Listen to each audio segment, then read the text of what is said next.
অবশেষে জনসম্মুখে ক্ষমা চাইলেন আর্জেন্টিনা বনাম স্পেনের সেই আলোচিত ফাইনাল ম্যাচের রেফারি স্লাভকো ভিনচিচ।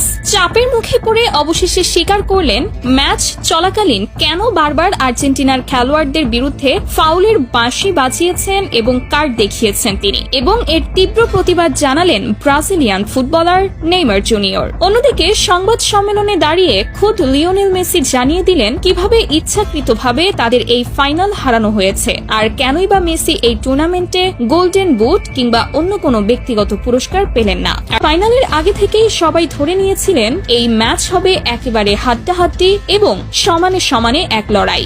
বাংলাদেশ সময় রাত 1টায় শুরু হয় এই মহা গুরুত্বপূর্ণ ফাইনাল। খেলার শুরুটাও হয়েছিল ঠিক তেমনই। আর্জেন্টিনা যথেষ্ট ভালো খেলছিল, স্পেনও নিজেদের সাধ্যমতো ভালো ফুটবল উপহার দিচ্ছিল, কিন্তু খেলার বয়স যখন 10 মিনিট পার হলো তখন থেকেই শুরু হলো এক রহস্যময় পরিবর্তন। আর্জেন্টিনা যেন হঠাৎ করেই নিজেদের স্বাভাবিক খেলার ছন্দ ভুলে গেল। একের পর এক ভুল পাস, উদ্দেশ্যহীন শট, বল কাকে দিচ্ছে কেন দিচ্ছে যেন কিছুই তারা বুঝে উঠতে পারছিল না মাঠে। অন্যদিকে স্পেনের খেলায় ছিল এক অন্যরকম সৌন্দর্য।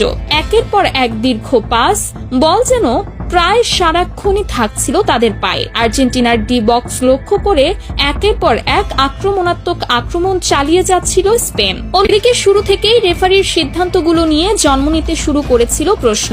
মনে হচ্ছিল যেন প্রথম মিনিট থেকেই আর্জেন্টিনার বিপক্ষেই দাঁড়িয়ে আছেন তিনি। যদিও এটাও সত্যি যে আর্জেন্টিনা এই ম্যাচে যথেষ্ট পরিমাণ ফাউল খেলেছিলেন, তবু আসল বিতর্কের সূত্রপাত ঘটে নির্ধারিত 90 মিনিটের পরের অতিরিক্ত সময়, অর্থাৎ 93 মিনিটের মাথায়। এনজো ফার্নান্ডেজের একটি সাধারণ মানের ফাউলে তাকে সরাসরি লাল কার্ড দেখিয়ে মাঠের বাইরে পাঠিয়ে দেন রেফারি স্লাভকো ভিনচিচ।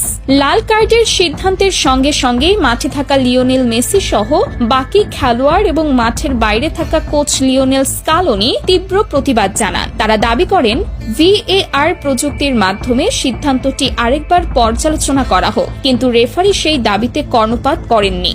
নিজের সিদ্ধান্তে অনড় থেকে লাল কার্ড প্রত্যাহার করেননি একবারের জন্য।